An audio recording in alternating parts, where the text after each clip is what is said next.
Oh ya sebelumnya, ini sampai jam berapa Bu? Izin bertanya. Biar memastikan takutnya kelewat Bu.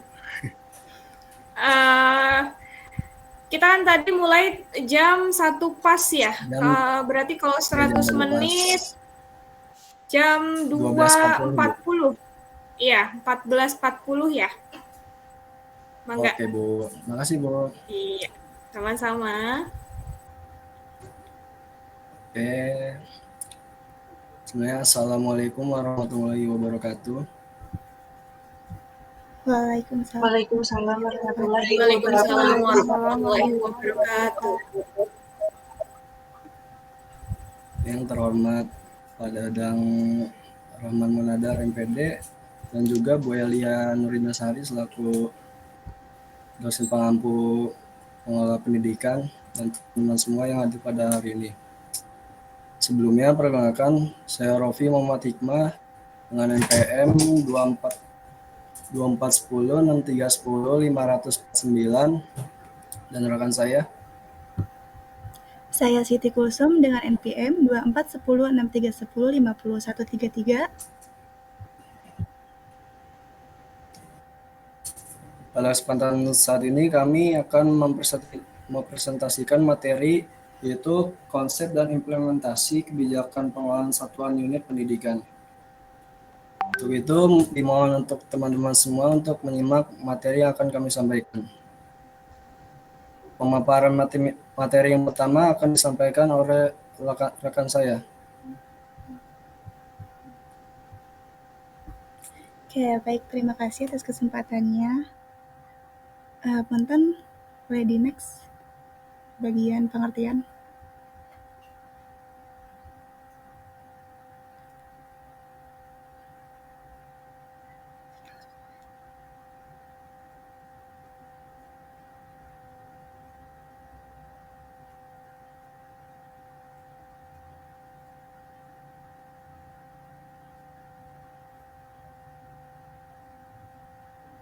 Oke. Di sini ada pengertian mengenai satuan unit pendidikan yang dimana kebijakan pengelolaan satuan unit yaitu pendidikan adalah serangkaian prinsip, aturan, dan prosedur yang ditetapkan oleh pemerintah dan pihak berwenang untuk mengarahkan serta mengatur seluruh aspek operasional di sekolah atau lembaga pendidikan lainnya. Nah, tujuannya yaitu untuk memastikan pendidikan belajar berjalan secara efektif, efisien, dan berkualitas sesuai dengan tujuan pendidikan nasional. Next.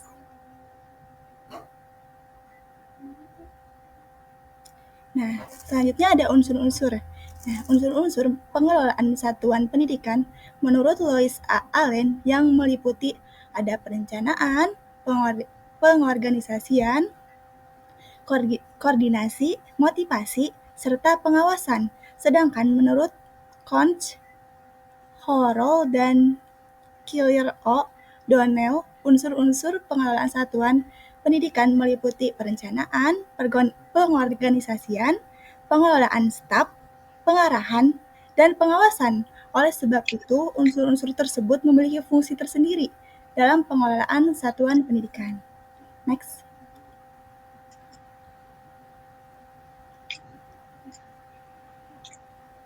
Oke, di sini dari yang menurut Pak ahli tersebut kita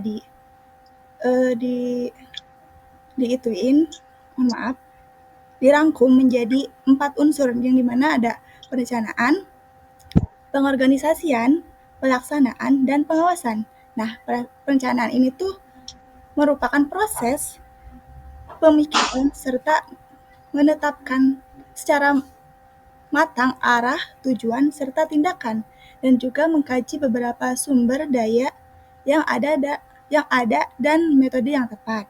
Selanjutnya ada pengorganisasian atau organizing. Itu tuh proses pembagian tugas pembebanan dengan tugas-tugas tersebut kepada orang yang sesuai dengan kemampuannya, mengalokasikan sumber daya, serta mengkoordinasikannya dalam rangka pencapaian efektivitas tujuan organisasi atau lembaga. Yang ketiga ada pelaksanaan, yaitu merupakan proses implementasi program agar bisa dilaksanakan oleh seluruh pihak dalam lembaga, serta proses memotivasi agar semua pihak dapat bertanggung jawab dengan penuh kesadaran serta produktivitas tinggi. Nah, yang terakhir ada pengawasan atau controlling, yaitu kegiatan untuk mengamati dan mengukur segala kegiatan dan pencapaian hasil dengan membandingkan standar yang terlihat dalam rencana sebelumnya. Next.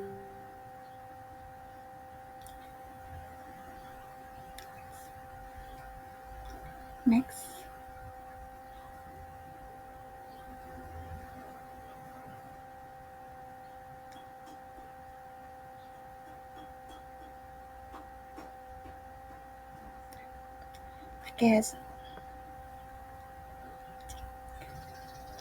Oke, selanjutnya di sini ada objek, yaitu pengelolaan satuan pendidikan meliputi objek bahasan yang cukup kompleks. Nah, objek yang menjadi kajian dalam pengelolaan satuan pendidikan terdiri dari 6 komponen, yakni pertama ada sumber daya manusia atau SDM, yang kedua ada pendanaan atau keuangan, yang ketiga ada material atau bahan materi, yang keempat ada metode, kelima masyarakat, keenam waktu. Adapun penjelasannya, nah sumber daya manusia ini apa sih? Jadi sumber daya manusia itu unsur yang terpenting karena mencakup pengorganisasian, kemampuan koordinasi, kemampuan konseptual, teknis, serta keterampilan sosial. Selanjutnya ada pendanaan atau keuangan, yaitu pengelolaan keuangan agar efisien, transparan, dan tidak terjadi pemborosan, serta mendukung kebutuhan pendidikan. Yang ketiga ada material atau bahan materi, yaitu bahan ajar atau kurikulum yang menjadi pedoman guru dalam mentransfer ilmu. Selanjutnya ada metode, tadi kan ada bahannya ya.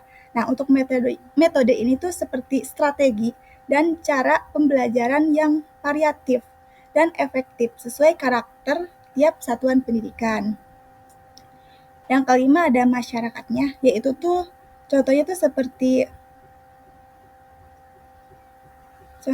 seperti orang tua siswa diajak terlibat dalam program sekolah. Seperti itu teman-teman contohnya. Nah, selanjutnya ada waktu, yaitu pengelolaan waktu belajar secara efisien dan efektif karena waktu di sekolah terbatas. Nah, waktu ini contohnya seperti sekolah menyesuaikan jam masuk lebih pagi di bulan Ramadan agar siswa bisa pulang lebih awal. Oke. Sekian pemaparan dari aku, selanjutnya akan dijelaskan oleh rekan saya.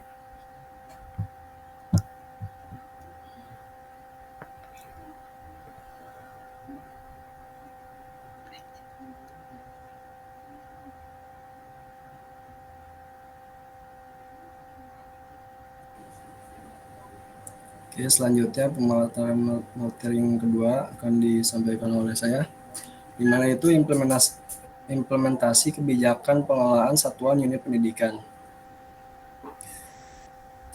Implementasi kebijakan pengelolaan satuan pendidikan pada dasarnya merupakan upaya strategis yang dijalankan oleh pemerintahan pusat, daerah, hingga tingkat sekolah untuk meningkatkan kualitas pendidikan sekaligus memastikan efisiensi operasional lembaga pendidikan.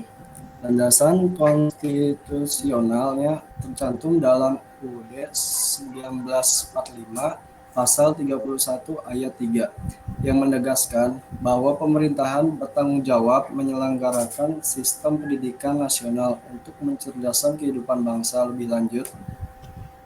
Lebih lanjutnya hal ini dipertegaskan dalam Undang-Undang Nomor 20 Tahun 2003 tentang Sistem Pendidikan Nasional Sisdiknas yang mengatur pengelolaan pendidikan secara nasional termasuk pembagian kewenangan antara pemerintahan pusat dan daerah.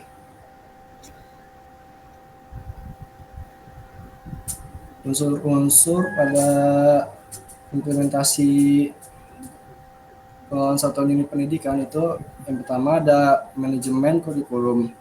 Kurikulum dikembangkan dan dilaksanakan sesuai dengan standar nasional pendidikan atau SMP. Tujuannya agar proses pembelajaran relevan dengan kebutuhan zaman dan mampu menjawab tantangan global. Selanjutnya ada manajemen sumber daya manusia yang berfokus pada peningkatan kompetensi dan profesionalisme guru. Dilaksanakan melalui mekanisme rekrutmen, latihan berkelanjutan, hingga sertifikat pendidikan. Dengan peluang yang baik, diharapkan mutu pembelajaran meningkat secara signifikan. Yang ketiga, manajemen keuangan menuntut adanya transparansi dan akuntabilitas dalam pengelolaan dana pendidikan. Prinsip good governance menjadi landasan utama agar penggunaan dana tepat sasaran dan sesuai kebutuhan sekolah. Yang keempat ada manajemen sarana dan prasarana berdasarkan Peraturan Pemerintah Nomor 19 Tahun 2005 tentang Standar Nasional Pendidikan menekankan pentingnya menciptakan lingkungan belajar yang aman, nyaman, dan memadai. Dilakukan melalui pengadaan fasilitas, pemeliharaan rutin, serta inventarisasi sarana prasarana sekolah. Yang kelima ada kemitraan dengan masyarakat dan komunitas sekolah. Mengacu pada Permendikbud Nomor 75 Tahun 2016 tentang Komite Sekolah yang menegaskan peran aktif orang tua dan masyarakat dalam mendukung program sekolah. Sinergi ini untuk memungkinkan adanya dukungan moral, material, dan partisipasi langsung dalam kegiatan pendidikan. Yang keenam ada sistem terpadu dalam pengelolaan pendidikan. Implementasi kebijakan membentuk sistem terpadu yang mengatur kurikulum, tenaga pendidikan, keuangan, sarana prasarana, hubungan dengan masyarakat. Tujuannya itu adalah untuk mewujudkan pendidikan nasional yang efektif, merata, dan berkualitas. Implementasi kebijakan pengelolaan satuan unit pendidikan dalam pemerintahan di Indonesia umumnya mengikuti standar nasional pendidikan yang diatur dalam Peraturan Pemerintahan Nomor 32 Tahun 2013 tentang Standar Nasional Pendidikan atau SMP. Yang mengatur dalam 8 standar itu ada 8 standar nasional pendidikan. Yang pertama ada standar isi, standar proses, standar kompetensi lulusan, standar pendidikan dan tenaga kependidikan, standar sarana dan prasarana, standar pengelolaan, standar kebiayaan, standar penilaian pendidikan. Yang kedua itu ada mengikuti peraturan Permendiknas Nomor 19 Tahun 2007 tentang standar pengelolaan pendidikan, yang dimana mengatur lebih teknis tentang pengelolaan di tingkat satuan unit pendidikan, meliputi perencanaan program sekolah, pelaksanaan rencana kerja, pengawasan dan evaluasi kepemimpinan sekolah dan madrasah, sistem informasi manajemen sekolah, penilaian berbasis akuntabilitas dan transparansi.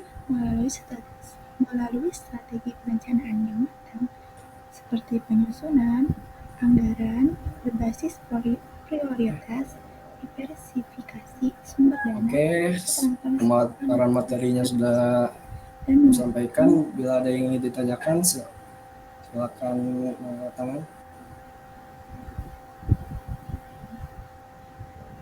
Perwakilan setiap kelompok yang ingin bertanya, boleh. Baik, pastikan setiap kelompok mengajukan pertanyaan ya untuk kelompok 3 ini. Materinya menarik. Silakan.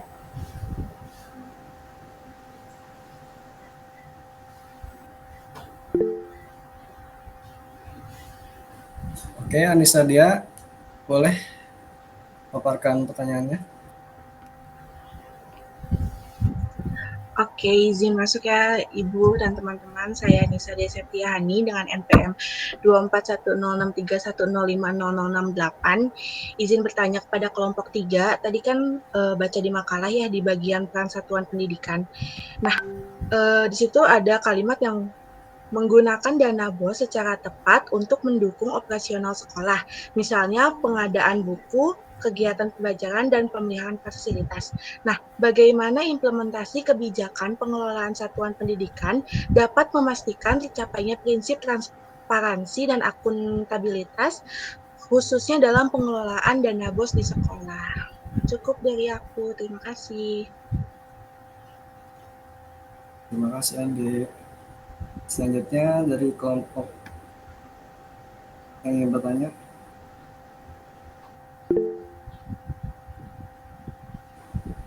Boleh Siti Robiah.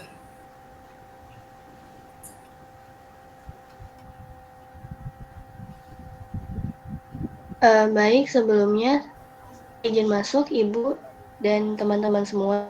Saya Siti Robiah dengan NPM 241063105054. Untuk pertanyaannya ini kurang lebih masih berkaitan dengan pertanyaan Anissa Dea mengenai pendanaan mungkin ya. Kalau di sini pertanyaannya, menurut kalian apa saja kendala yang dihadapi sekolah dalam aspek dan bagaimana strategi perencanaan dapat membantu mengatasi pendanaan tersebut? Cukup. Terima kasih. Ya, terima kasih. Oke. Boleh tuh Zidan. Boleh Oh unmute iya, Zidan yang seperti ingin biasa. Oke, seperti biasa teman yang bertanya silakan ketik pertanyaannya di grup ya. Sebutkan nama dan nama kelompoknya. Silakan. Maaf, Zidan silakan dilanjutkan. Baik, izin masuk semuanya. Assalamualaikum warahmatullahi wabarakatuh. Saya Zidan Maulana dengan NPM 2410 6310 5143 dari kelompok 4. Izin bertanya, menyinggung unsur-unsur manajemen keuangan pada poin menuntut adanya transparansi dan akuntabilitas dalam pengelolaan dana pendidikan. Menurut aku, masalah dana itu selalu jadi isu paling sensitif. Nah, pertanyaannya, apa sih hambatan utama sekolah buat jujur dan terbuka dalam mengelola dana pendidikan? Dan gimana cara mengatasinya? Terima kasih. Oke, terima kasih. Ya, kelompok selanjutnya yang ingin bertanya. Boleh itu Adila Husna. Silakan. Baik, sebelumnya terima kasih kepada kelompok yang sudah presentasi. Saya Adila Husna Moida dari perwakilan kelompok 1, izin bertanya. Tadi dijelaskan bahwa pada objek pengelolaan satuan pendidikan kan meliputi 6 komponen utama ya. Ada SDM, pendanaan, material, metode, masyarakat, dan waktu. Nah, dari ke-6 komponen tersebut, faktor manakah yang paling sering menjadi kendala di sekolah? Dan menurut kalian, bagaimana cara mengatasinya agar semua komponen tersebut bisa berjalan secara seimbang? Terima kasih. Baik, terima kasih atas pertanyaannya. Guys, kelompok selanjutnya yang ingin bertanya. Boleh. Boleh Hana. Ya, makasih Hana atas. Siapa?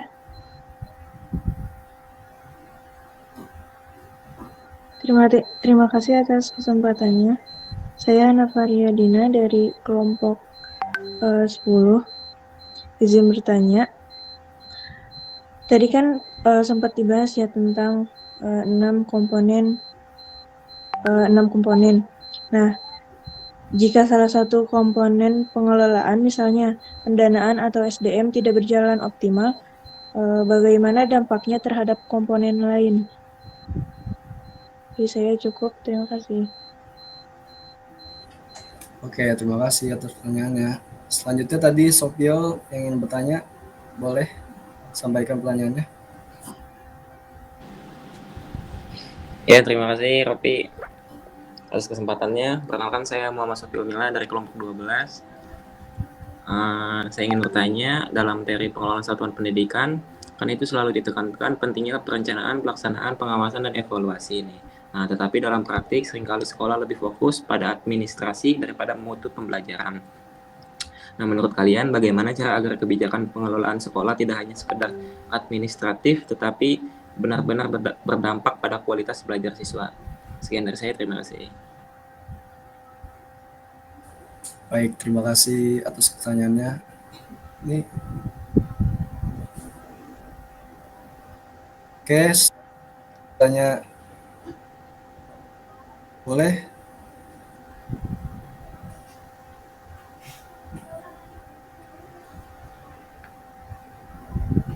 Boleh satu-satu yang ingin bertanya. Selanjutnya kelompok berapa yang belum?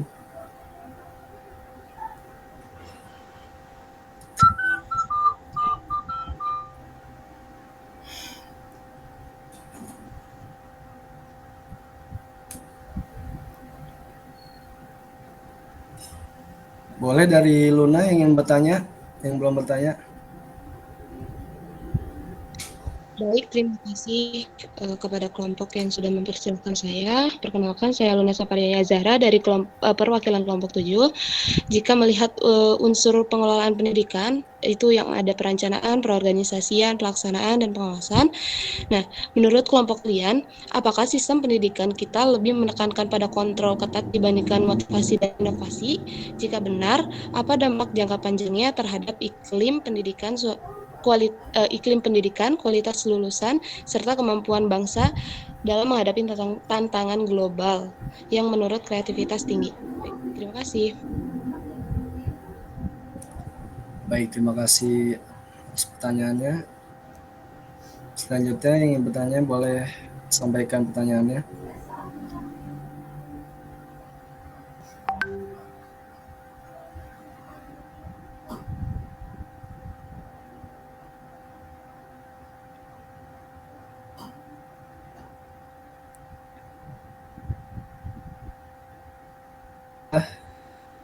Bila boleh yang ingin bertanya sampaikan pertanyaannya. Terima kasih kepada kelompok 2 atas kesempatannya. Sebelumnya perkenalkan saya Habila Lestari dengan NPM 241063105092 dari kelompok 6. Sering kita lihat sekolah hanya tampak tertib dan bagus saat ada kunjungan pengawas, tapi setelah itu kembali seperti biasa. Dalam kondisi seperti ini, bagaimana cara memastikan fungsi pengawasan benar-benar berdampak pada peningkatan mutu pendidikan, bukan hanya sekedar formalitas? Terima kasih. Baik, terima kasih atas pertanyaannya. Selanjutnya boleh Aminatul Zahra untuk menyampaikan pertanyaannya.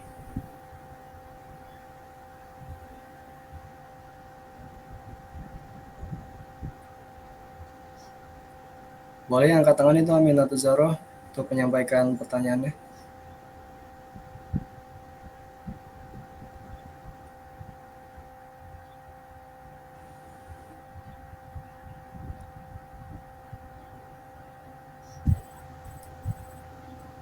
Oke, masih ada. Kalau sudah ini nggak apa-apa dijawab dulu yang pertanyaan yang sudah ada, sepertinya banyak. Ini Aminatul Zahra, Lisna, sama Anissa mau bertanya? Atau sudah? Oh mau. Gimana? Tim 3 apa masih ditampung dulu atau bagaimana? Mungkin bagi kelompok yang belum bertanya dulu, Bu. Tadi yang angkat tangan itu belum tahu juga itu kelompok. Iya, boleh. Duh, ini saya kira bakal ngantuk, ini antusiasmenya tinggi ya. Silakan, mangga. Boleh yang belum bertanya kelompoknya, yang tadi angkat tangan boleh sampaikan pertanyaannya.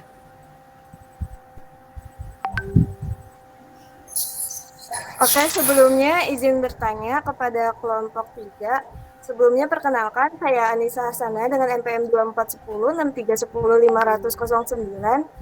Pertanyaannya yaitu, salah satu masalah dalam pengelolaan pendidikan itu kan adalah keterbatasan sumber daya. Nah, menurut kalian bagaimana cara satuan pendidikan bisa tetap berjalan efektif meskipun dengan sumber daya yang terbatas? Jadi aku cukup. Oh iya, aku kelompok 9. Terima kasih. Baik, terima kasih atas pertanyaannya. Oke, selanjutnya mungkin pertanyaannya boleh sampaikan dulu setiap kelompoknya baru kami jawab. Boleh kelompok yang belum bertanya?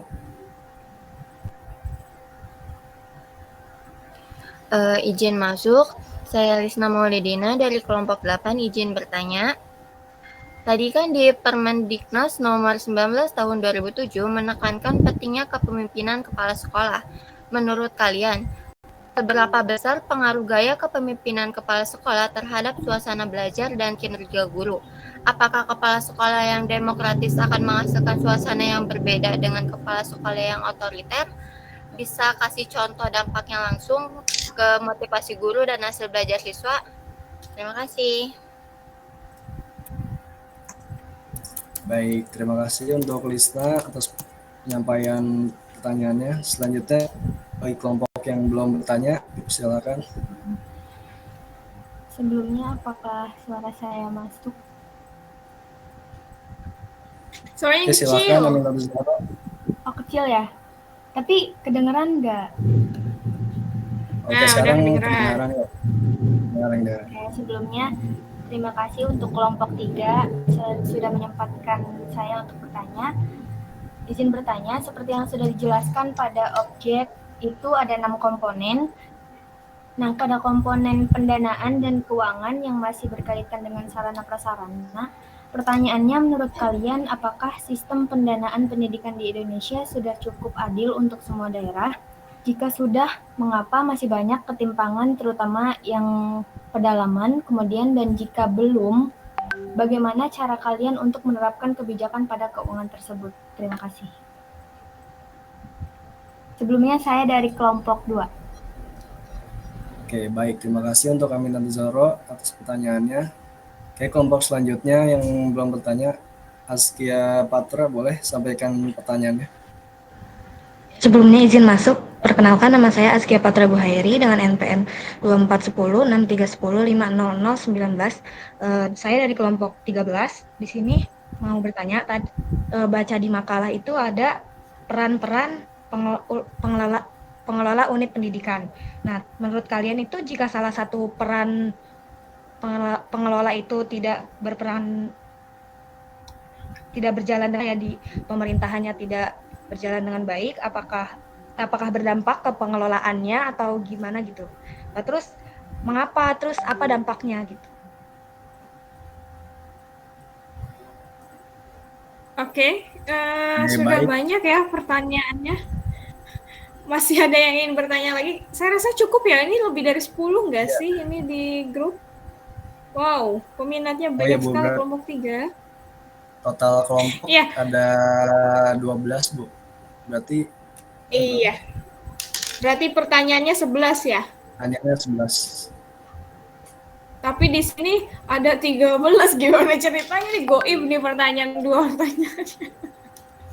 Oke, baik. Kayaknya nomornya ada yang nggak terurut, Bu, nomornya. Oh Maaf iya. Bu, izin meluruskan, ini sebenarnya ada 13 kelompok Bu. Jadi kalau di list itu 13 tapi total seluruhnya 12 pertanyaan Bu. I see.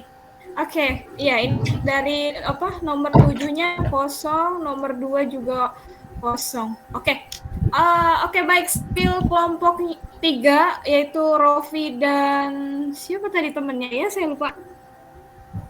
Ya pokoknya kelompok 3. Ya. Iya, untuk Rofi dan Siti Kulsum menyiapkan jawaban yang kalian berondongkan ya, ada 12 pertanyaan kepada kelompok 3. Saya terpelatuk atau tersentil untuk menjelaskan mengenai standar nasional pendidikan atau SNP. Rofi sama Siti Kulsum boleh fokus untuk mencari jawaban aja, boleh sambil dengerin, multitasking, mangga. Oke, teman-teman, tadi juga banyak yang bertanya mengenai dana pendidikan. Jadi kalau soal duit semuanya emang melek ya. Ya, seperti yang kita ketahui, dana alokasi pendidikan itu dari APBN dulu ya. Kita dari makro dulu. Adalah berapa persen, teman-teman? Berapa persen dana pendidikan yang dikucurkan dari APBN? Hello?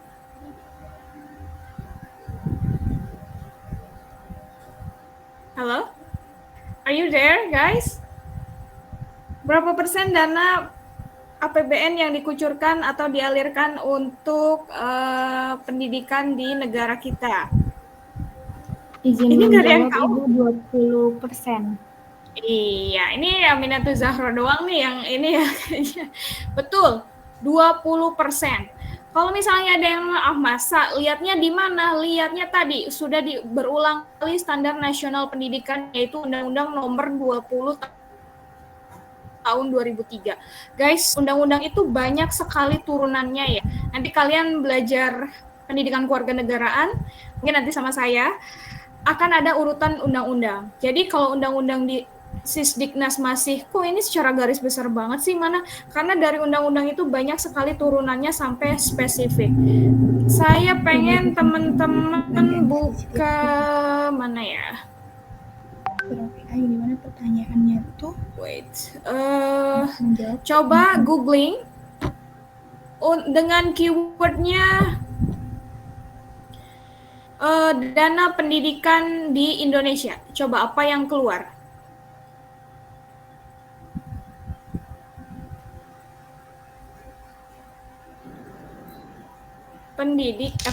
Dana pendidikan di Indonesia sesuai undang-undang.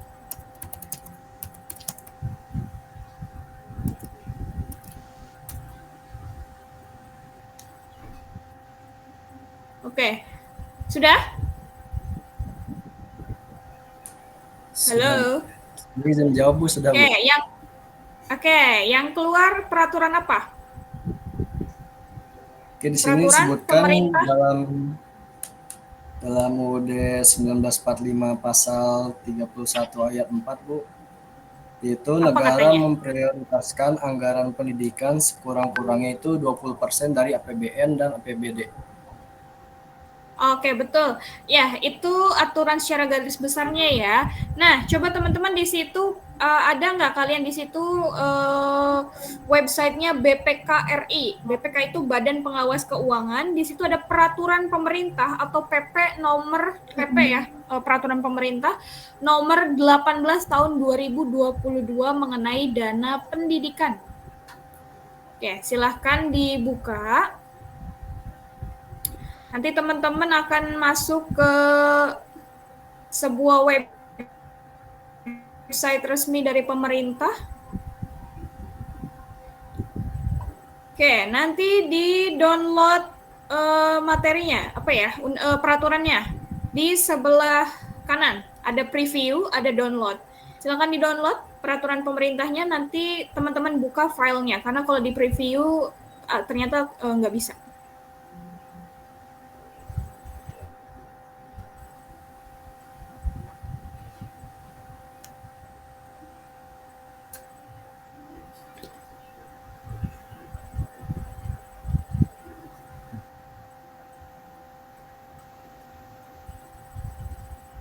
Sudah?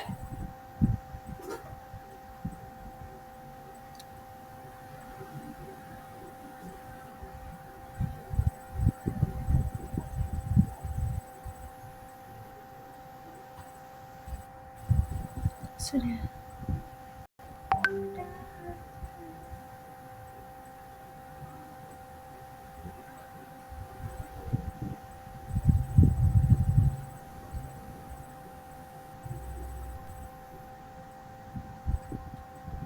Oke, halo? Sudah dibuka? Sudah, Ibu. Sudah, Ibu. Oke, baik. Langsung ke lembar ketiga.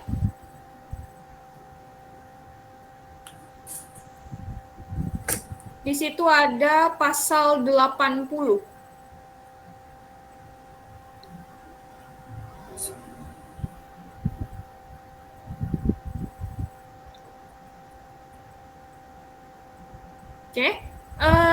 Oke, biar saya mau, wait, ini terlalu banyak.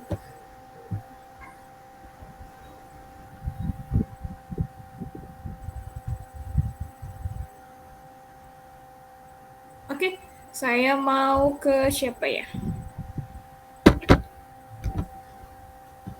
Muhammad Dafa, ada?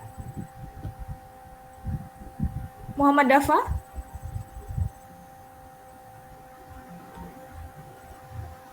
Sepertinya ditinggal tidur ya. Muhammad Dafa ada?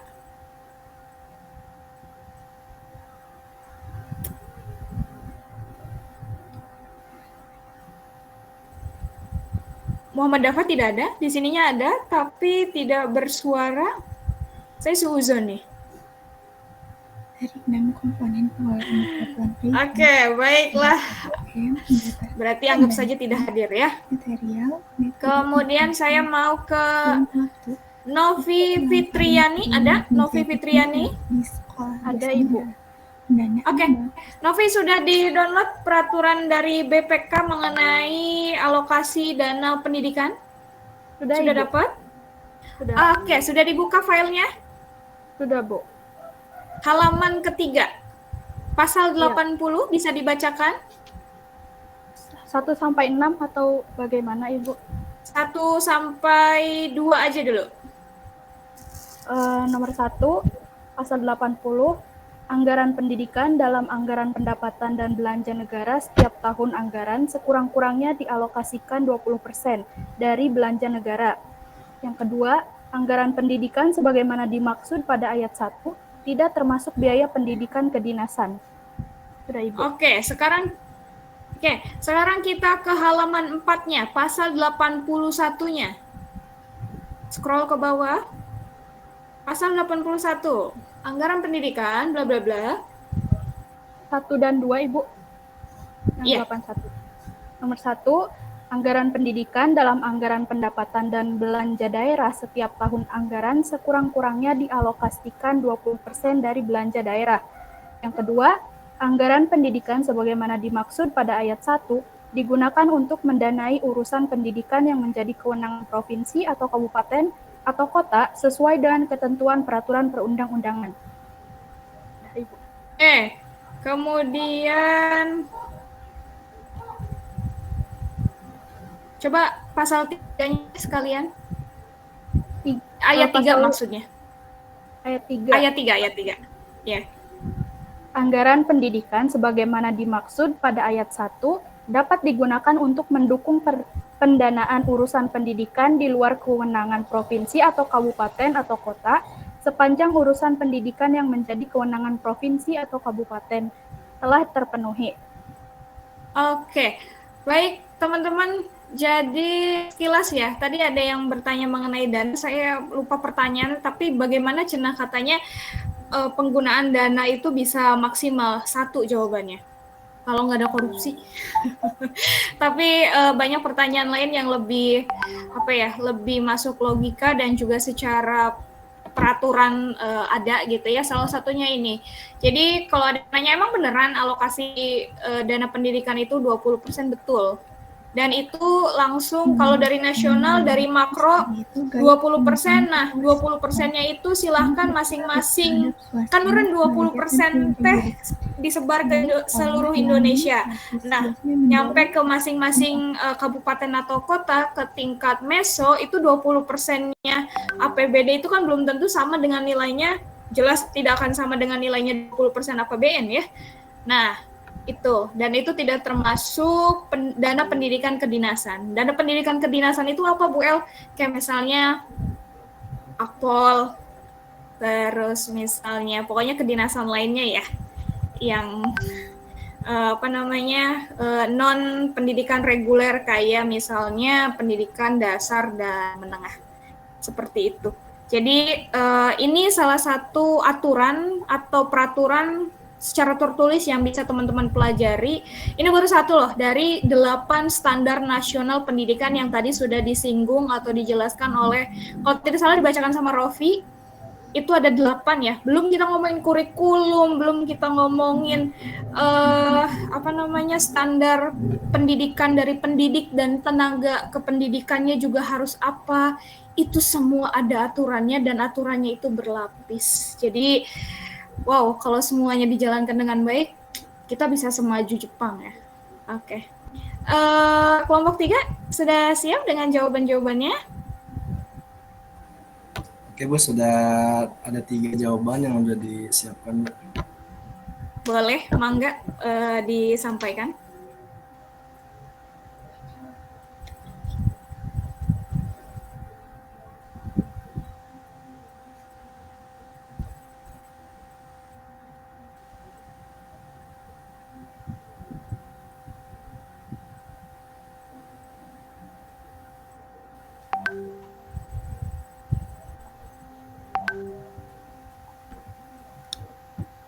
Oke, teman-teman, aku mau ngejawab pertanyaan dari Siti Rofiah. Oke, langsung ke jawabannya aja ya teman-teman. Yang dimana kendala utama pendanaan sekolah biasanya muncul karena keterbatasan dana yang diterima, ketergantungan pada satu sumber seperti anggaran pemerintah, serta pengelolaan yang belum sepenuhnya efisien. Hal ini sering menghambat pemenuhan kebutuhan penting seperti fasilitas belajar, pembayaran honor guru, maupun program pengembangan sekolah. Dengan adanya strategi perencanaan yang baik, kendala tersebut dapat diatasi. Sekolah bisa menyusun anggaran berdasarkan skala prioritas, mencari alternatif sumber dana lain seperti program CSR, perusahaan atau dukungan alumni, serta memastikan transparansi agar dana digunakan tepat sasaran. Sebagai contoh, ketika dana BOS terlambat cair, sekolah yang sudah menyiapkan rencana diversifikasi pendanaan bisa memanfaatkan dana cadangan dari kerjasama CSR untuk menutup biaya operasional sementara sehingga proses belajar mengajar tetap berjalan lancar tanpa gangguan. Apakah terjawab, Siti Rofiah?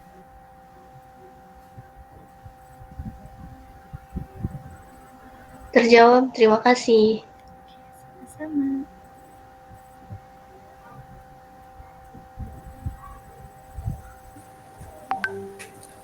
Oke, selanjutnya saya ingin menjawab pertanyaan dari Adila yang menyinggung 6 komponen dalam pengelolaan satuan unit pendidikan. Itu mirip-mirip sama pertanyaan dari Hana kelompok 10 yang dimana itu jalan jika salah satu komponennya tidak berjalan sesuai. Oke, saya ingin menjawab dari ke-6 komponen tersebut. Pengelolaan satuan unit pendidikan, SDM, pendanaan, material, metode masyarakat, dan waktu faktor yang paling sering menjadi kendala di sekolah biasanya adalah pendanaan dan SDM.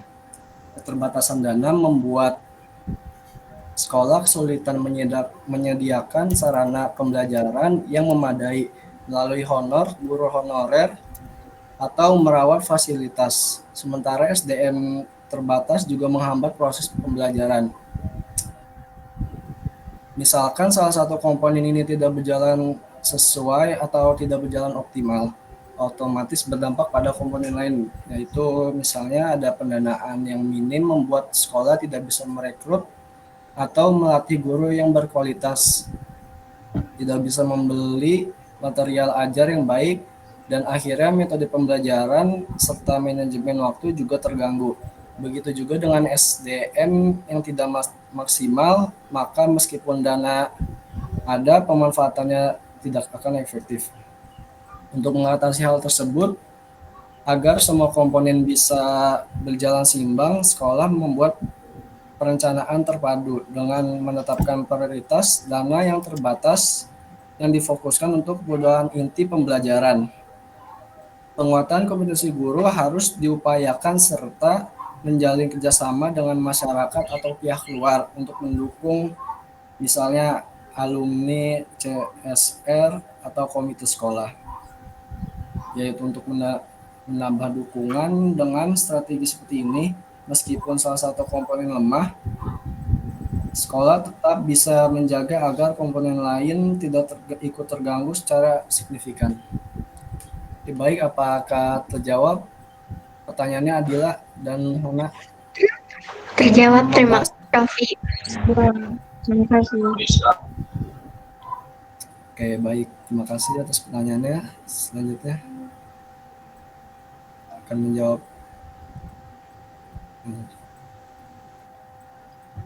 Oke teman-teman, di sini aku akan menjawab pertanyaan dari Lisna yang dimana pertanyaannya itu Permendiknas nomor 19 tahun 2007 menekankan pentingnya kepemimpinan kepala sekolah.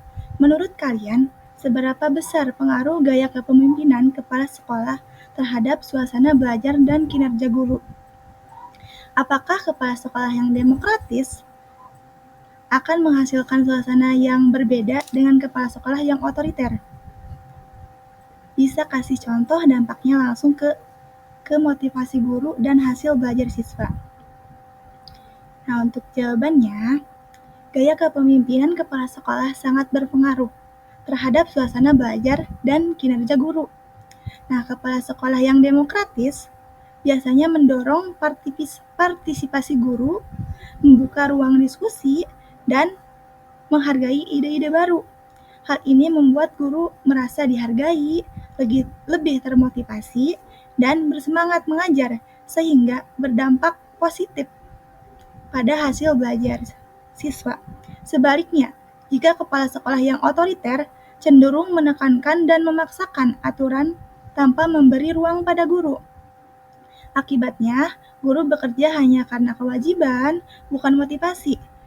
Suasana kerja menjadi kaku, dan siswa pun kurang mendapatkan pembelajaran yang kreatif.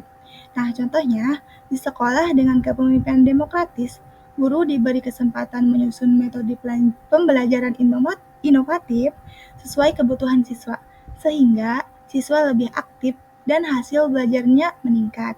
Sementara di sekolah dengan kepemimpinan otoriter, guru hanya mengikuti instruksi tanpa improvisasi, sehingga pembelajaran monoton dan motivasi siswa menurun.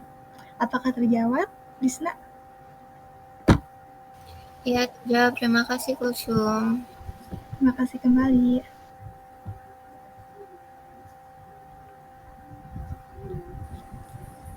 Bu Elia, sebelumnya izin bertanya, kami sudah menjawab pertanyaan lebih dari 3, Pak. Boleh dilanjutkan dengan kuis yang sudah kami siapkan, Bu?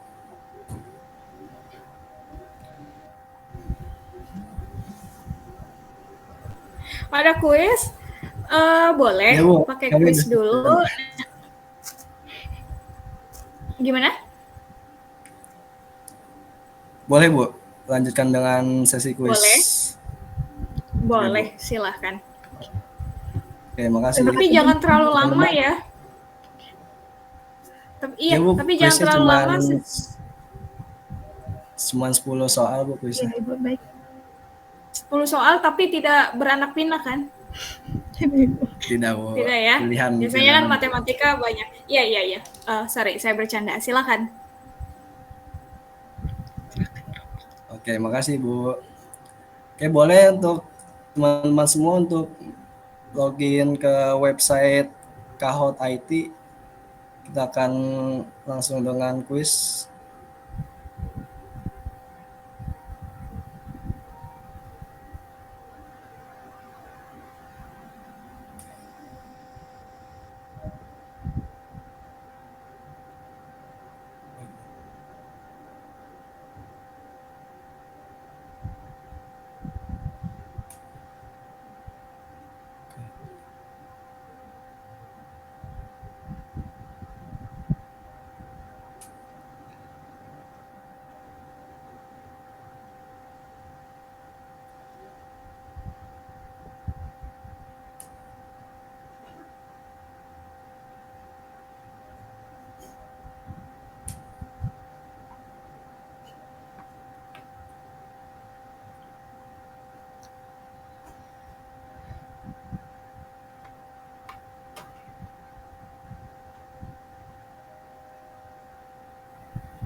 Teman udah boleh dimasukkan pin ya.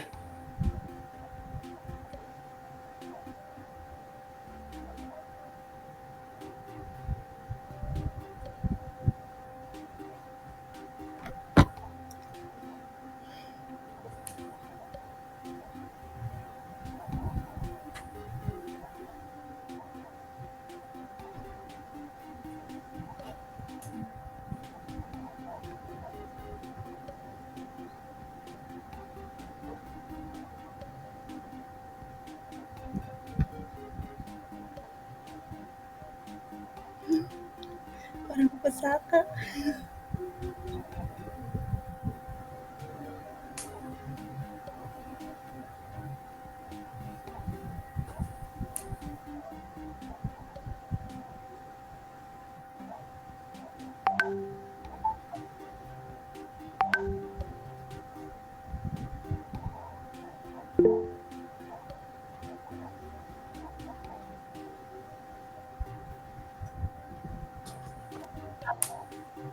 Maaf, Ropi.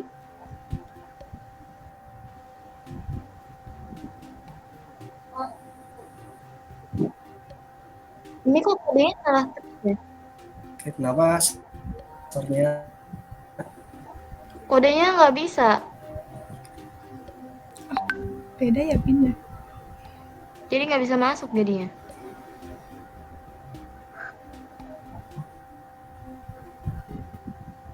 Nggak bisa ya?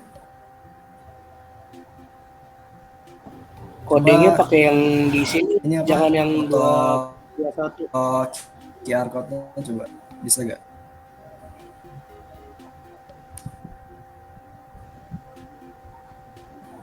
QR code di samping kode.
Teman-teman disegerakan, Pak. Teman-teman, ayo 4 orang lagi. Teman-teman disegerakan. Teman-teman.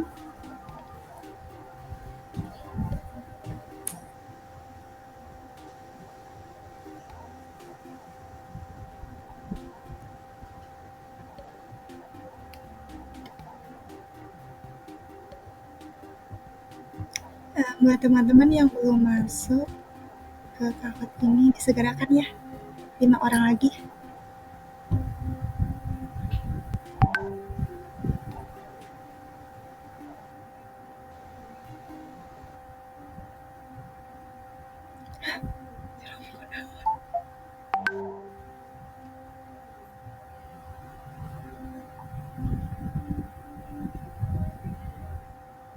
Buat teman-teman Muhammad, ada kendala jaringan dari Rofi. Sekarang lagi di ini.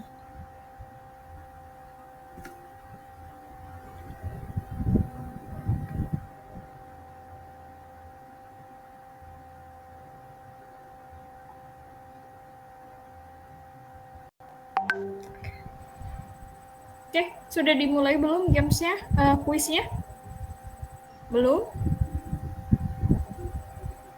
Rofi, Siti Kulsum, gimana? Sudah bisa dimulai kuisnya? Bisa Ibu, sebentar. Oke. Ya, langsung dimulai aja, nggak perlu nunggu semuanya bergabung, karena kan ini sifatnya cuman quiz buat games ya, karena saya mau menyampaikan sesuatu, khawatirnya waktunya keburu habis. Mangga, yang bisa-bisa aja, yang gabungnya.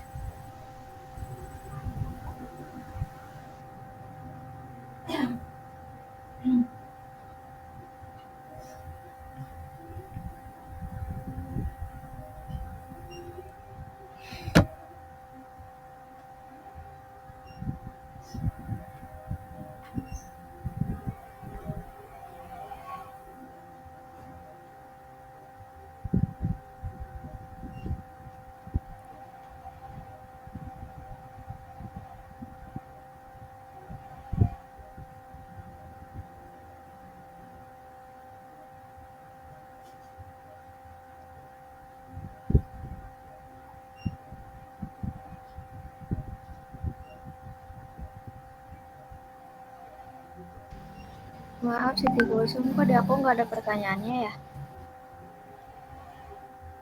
Pertanyaan mana? Sama-sama.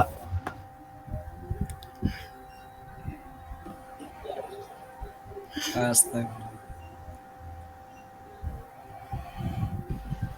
Kayaknya ini harusnya share screen tadi deh yang Rofi itu. Iya benar, sebentar ya, ini Rofinya lagi nge-lag laptopnya teman-teman.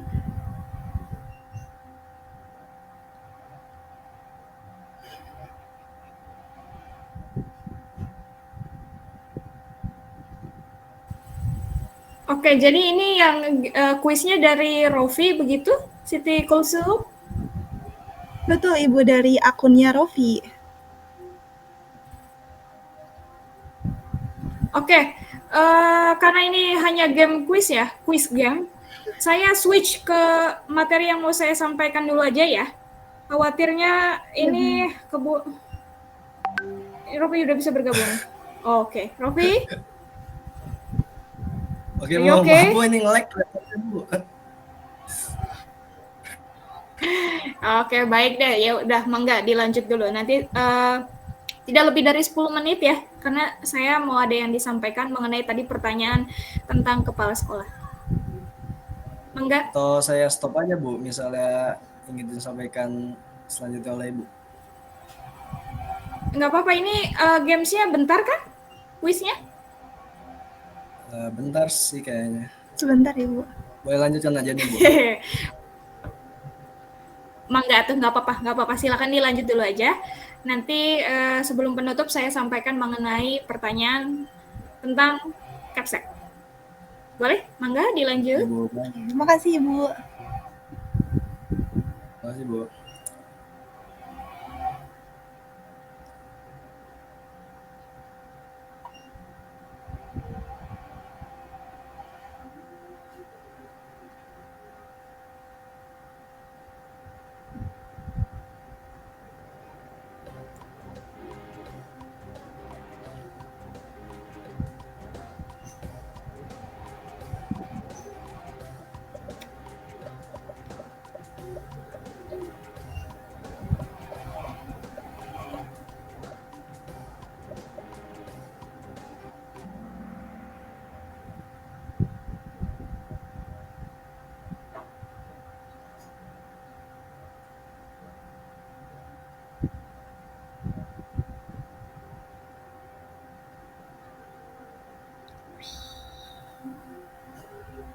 Next.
10 pertanyaan ya. Ini pertanyaan terakhir.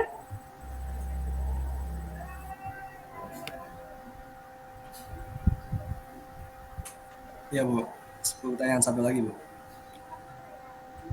Oke.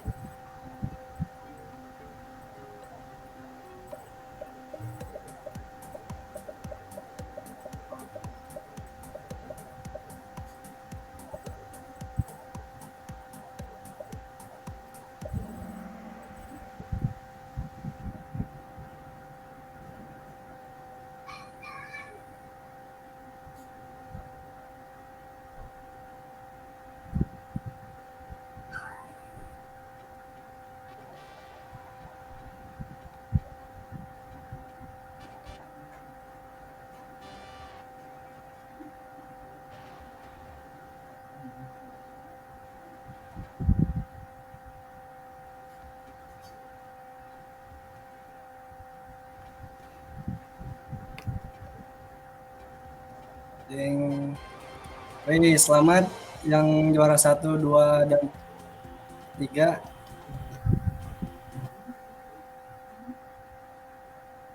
Dan semua teman-teman yang udah partisipasi dalam game ini. Untuk rewardnya yang juara 1, 2, dan 3 minggu depan ya.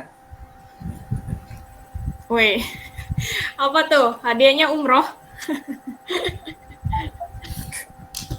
Masih rahasia Bu. Sudah? Woi, kayaknya ini apa namanya? Iya, boleh. Silakan disimpulkan dulu, baru ditutup. Nanti saya akan ada sedikit hal yang mau saya sampaikan mengenai kepala sekolah. Baik Bu.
Profi, nge-lag lagi ya kayaknya ya. Silakan.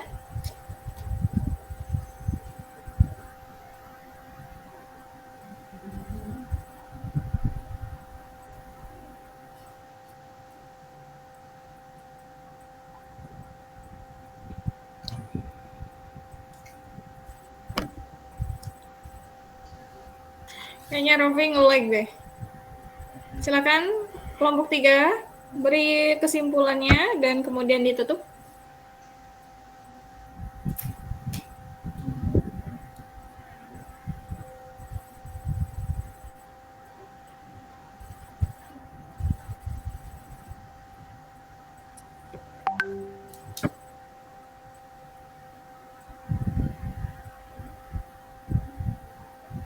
Halo, Rofi, Siti Kulsum, silakan. Oke, Ibu, aku akan menjelaskan mengenai Oke, baik. kesimpulan. Selanjutnya saya akan sampaikan kesimpulan.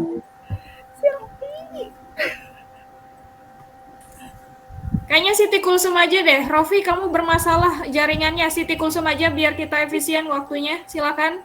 Ya, baik Ibu. Kesimpulannya, pengelolaan satuan pendidikan merupakan upaya strategis untuk memastikan pendidikan berjalan efektif, efisien, dan berkualitas sesuai dengan tujuan pendidikan nasional. Unsur-unsur pengelolaan mencakup perencanaan, pengorganisasian, koordinasi, atau pengarahan.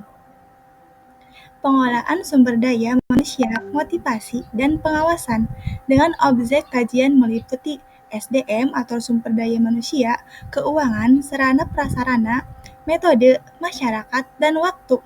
Implementasi kebijakan pengelolaan berdasarkan Undang-Undang Dasar 1945, Pasal 31, Undang-Undang Nomor 20 Tahun 2003 tentang Sistem Pendidikan Nasional, serta berbagai peraturan teknis seperti peraturan pemerintah dan Permendiknas yang mengatur standar nasional pendidikan atau SNP dan tata kelola sekolah melalui manajemen terpadu yang mencakup kurikulum, SDM, keuangan, sarana prasarana, serta kemitraan dengan masyarakat. Diharapkan terwujud sistem pendidikan yang transparan, akuntabel, merata, efektif, dan berkualitas. Cukup sekian dari kelompok 3. Kurang dan lebihnya mohon maaf. Wassalamualaikum warahmatullahi wabarakatuh. Waalaikumsalam warahmatullahi